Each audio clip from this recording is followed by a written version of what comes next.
tiba saatnya kita akan beribadah. Cici undang semuanya untuk boleh bangkit berdiri. Kita mau naikkan satu pujian, bila ku ingat cinta Tuhan, tidak mau mundur lagi.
Siang. Nah, untuk adik-adik yang kelas Batita, ibadahnya lewat YouTube channelnya Sekolah Minggu GKAI Ampera. Nanti Cici Koko akan sharing di grup. Lalu untuk yang kelas kecil dan kelas besar ada ibadah lewat Zoom. Nah, untuk adik-adik yang kelas kecil dan kelas besar dapat mengikuti Zoom dengan pakai nama sendiri ya adik-adik ya. Jadi kalau misalkan nama aku Cici Ocha, berarti nanti aku masuk pakai nama Cici Ocha seperti itu ya adik-adik. Lalu diharapkan buat adik-adik semuanya ikut ibadahnya sampai selesai adik-adik, karena apa, Cici Kokonya mau absen kayak gitu. Oke? Sekarang kita mau mendengarkan firman Tuhan, kita mau angkat pujian Why Have You Chosen Me?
Tuhan Yesus, terima kasih atas segala berkat penyertaan Tuhan kepada kami hingga hari ini. Tuhan, seperti lagu yang kami sudah naikkan, kami berterima kasih karena Tuhan telah memilih kami meskipun kami berdosa. Dan Tuhan, sekarang kami ingin mendengarkan firman-Mu, kiranya Tuhan yang boleh berkati firman yang akan kami dengar. Terima kasih ya Tuhan, hanya di dalam nama Tuhan Yesus kami berdoa. Amin. Halo adik-adik, kita akan mendengarkan firman Tuhan. Mari kita sebelumnya bersatu di dalam doa. Bapa yang kami di surga, kami mengucapkan syukur untuk pimpinan Tuhan di dalam hidup kami, hari demi hari, waktu demi waktu. Kami mengucap syukur untuk segala kebutuhan, untuk segala doa yang boleh Tuhan jawab. Dan juga kalau sekarang kami datang untuk beribadah padamu, kiranya Tuhan pimpin agar kami boleh beribadah dengan baik. Juga mendengarkan firman Tuhan, biarlah hati kami, pikiran kami boleh Tuhan pimpin untuk bisa menerima firman Tuhan, dan boleh kami menjadi pelaku firman. Hanya dalam nama Tuhan Yesus Kristus kami berucap syukur. Amin. Ya, hari ini Cici akan membahas firman Tuhan yang diambil dari Lukas pasal 22 ayat 1 sampai 13. Silakan adik-adik yang di rumah membuka Alkitabnya di Lukas pasal 22 ayat 1 sampai 13. Lukas pasal 22 ayat 1 sampai 13.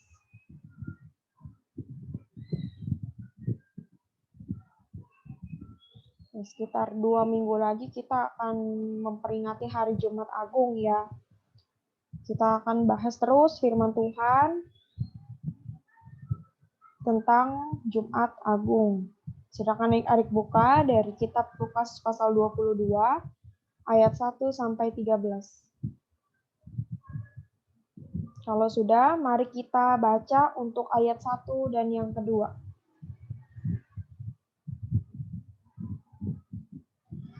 Rencana untuk membunuh Yesus. Ayat pertama, hari raya roti tidak beragi yang disebut Paskah sudah dekat. Imam-imam kepala dan ahli-ahli Taurat mencari jalan bagaimana mereka dapat membunuh Yesus, sebab mereka takut kepada banyak orang. Ya, jadi di sini konteksnya itu hari raya roti tidak berlagi yang disebut Paskah itu sudah dekat ya. Orang-orang Yahudi dulu itu merayakan hari raya roti tidak beragi ini ya. Hari raya roti tidak beragi ini di mana orang-orang Yahudi nanti menyembelih domba dan memakan roti yang tidak beragi. Nah, roti tidak beragi ini adalah roti yang tidak dikasih ragi ya. Ragi itu adalah semacam pengembang kue ya. Kalau kalian makan kue bisa ngembang-ngembang itu salah satunya karena ragi ya. Tapi orang Yahudi saat itu memakan roti yang tidak dikasih ragi, jadi tidak ngembang seperti sekalian makan itu ya. Dan juga mereka menyembelih domba ya. Ini tradisi ini muncul untuk terus mengingat bagaimana Tuhan Allah mengeluarkan umat Israel dari Mesir. Ya kalau adik-adik ingat di Perjanjian Lama Tuhan mengadakan satu pembedaan ya. Saat orang Israel berada di Mesir, Tuhan mendatangkan satu tulah membinasakan anak-anak sulung daripada orang-orang yang tidak percaya. Di mana tandanya itu Tuhan bilang ke Musa ya, Tuhan bilang sembelih domba, terus darahnya itu nanti diolesin di atas tiang-tiang yang ada, di depan pintu ya. Jadi nanti malaikat saat mau membinasakan anak sulung, saat dia lihat ada tanda darah, malaikat akan lewat yang nggak bunuh anak sulung di rumah itu. Yaitu sebagai tanda saat itu. Nah, oleh karena itu orang Israel terus merayakannya. Nah, ketika hari raya itu sudah dekat, imam-imam kepala dan ahli-ahli Taurat terus mencari jalan ya. Mereka ingin sekali membunuh Yesus. Sebab mereka takut kepada banyak orang ya. Yesus yang sebelum-sebelumnya kalian pernah dengar ya, kalau Tuhan Yesus saat itu Yesus mengajar tentang kebenaran firman Allah, Tuhan Yesus selalu mengatakan celaka kepada ahli Taurat, kepada imam-imam saat itu ya, karena mereka banyak melakukan pelanggaran-pelanggaran ya terhadap Taurat Tuhan ya, dan Tuhan datang untuk membenarkan segala sesuatu yang telah dilencengkan oleh para kepala-kepala agama saat itu. Ya, mereka jadi takut kepada banyak orang. Lalu saat mereka sedang mencari cara untuk bunuh Yesus, tiba-tiba di ayat ketiga, coba kita baca ya. Ayat ketiga, maka masuklah iblis ke dalam Yudas yang bernama Iskariot, seorang dari ke-12 murid itu. Ayat 4. Lalu pergilah Yudas kepada imam-imam kepala dan kepala-kepala pengawal bait Allah dan berunding dengan mereka bagaimana ia dapat menyerahkan Yesus kepada mereka. Ayat 5, mereka sangat gembira dan bermufakat untuk memberikan sejumlah uang kepadanya. Ayat 6, ia menyetujuinya dan mulai dari waktu itu ia mencari kesempatan yang baik untuk menyerahkan Yesus kepada mereka tanpa setahu banyak orang. Ya, jadi saat saat para imam dan ahli Taurat terus cari cara mau bunuh Yesus, tiba-tiba salah satu murid Yesus yang bernama Yudas, ya kalian sering dengar ya, Yudas Iskariot adalah murid yang mengkhianati Yesus. Ya, dia datang kepada para imam kepala dan kepala-kepala pengawal di bait Allah dan bersepakat mau menyerahkan Yesus untuk diadili. Ya, dan juga sebagai balasannya Yudas mendapatkan uang. Lalu sejak saat itu mereka mulai cari kesempatan yang baik kesempatan yang tepat bagi mereka ya untuk bisa menyerahkan Yesus tanpa diketahui oleh banyak orang.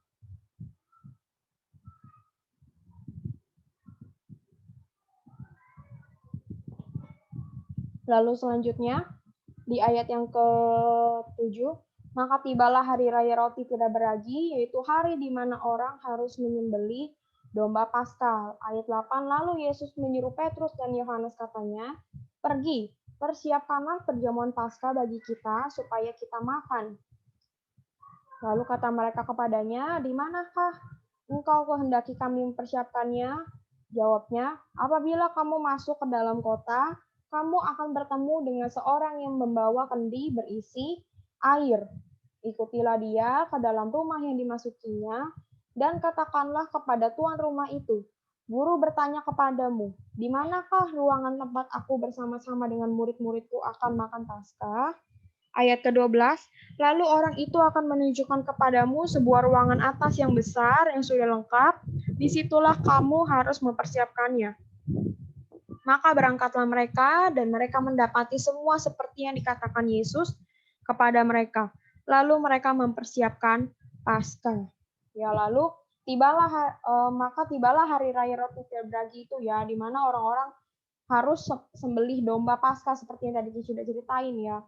Lalu Yesus minta kedua muridnya yaitu Petrus dan Yohanes untuk pergi siapin perjamuan Paskah untuk Yesus dan anak-anaknya bisa merayakannya bersama-sama. Tapi Petrus dan Yohanes bingung ya, mereka nanya, Tuhan, di mana Tuhan ingin kehendaki kita siapin perjamuan Paskah? Lalu Tuhan bilang, kamu coba masuk ke dalam kota, nanti kamu ketemu satu orang yang bawa kendi isi air. Lalu kamu ikutin aja orang itu ke dalam rumah yang nanti dia masukin. Nah, lalu kamu tinggal bilang ke orang itu, begini, guru bertanya kepadamu, di manakah ruangan tempat aku bersama-sama dengan murid-muridku akan makan Paskah? Ya, nanti orang itu akan kasih tunjuk kamu tempat sebuah ruangan yang ada di atas yang besar dan sudah lengkap. Disitulah kamu harus mempersiapkannya. Ya, lalu Petrus dan Yohanes pergi mendapatkan semua seperti yang telah Tuhan Yesus katakan. Lalu mereka langsung pergi mempersiapkan Paskah. Ya, ini adalah hari raya Paskah terakhir yang nanti murid-murid rayakan bersama dengan Yesus ya. Setelah itu apakah perlu? Sebenarnya masih perlu gak sih kita merayakan hari raya roti tak berlagi yang seperti yang dirayakan oleh Israel itu?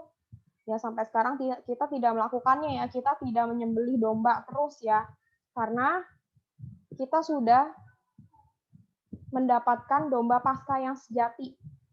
yang kita akan rayakan nanti 2 minggu lagi ya di ibadah Jumat Agung. Yesus adalah domba Paskah sejati ya. Kalau kita tahu di Perjanjian Lama domba Paskah itu harus dipersiapinnya gimana sih? Ya domba Paskah itu harus dipersiapin yang jantan, yang tidak bercela, dan juga nanti dagingnya akan dinikmati oleh orang-orang satu seisi rumah itu ya.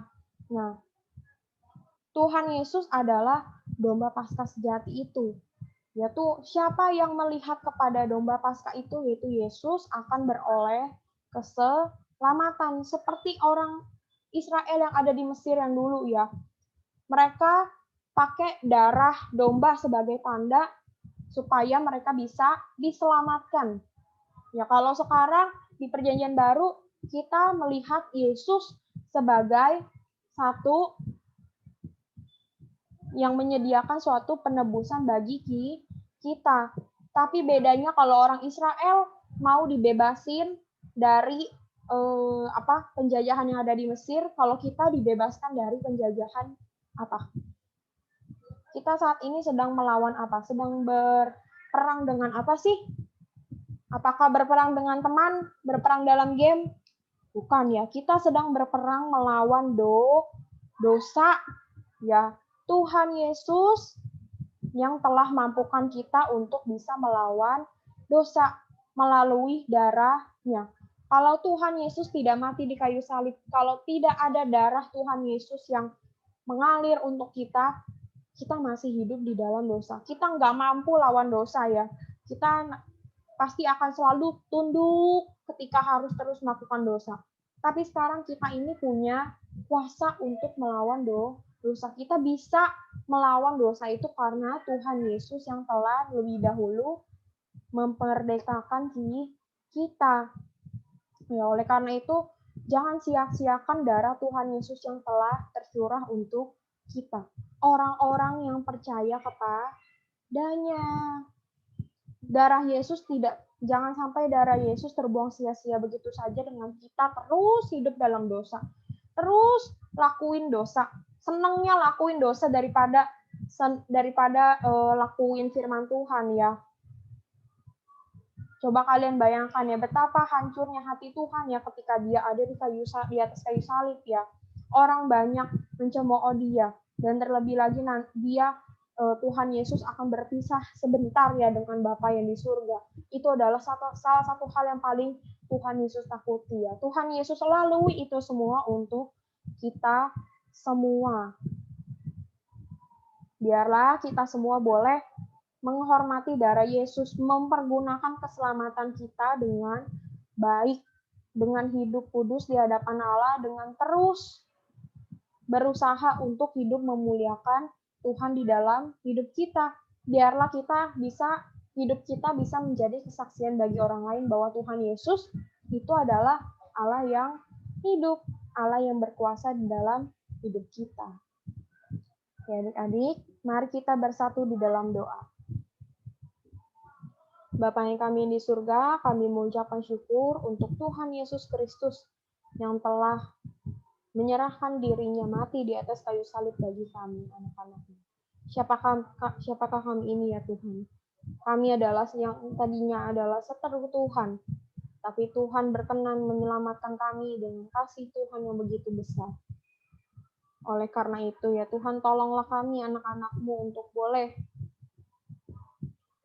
dengan hikmat yang berasal daripada Tuhan, hidup kudus di hadapan Tuhan. Biarlah darah Yesus yang sudah tercurah bagi kami, boleh terus memampukan kami, boleh terus membersihkan kami, agar kami tidak terus hidup di dalam keberdosaan. Tuhan kiranya boleh pimpin anak-anak-Mu, hanya dalam nama Tuhan Yesus Kristus kami berdoa dan mengucap syukur. Amin.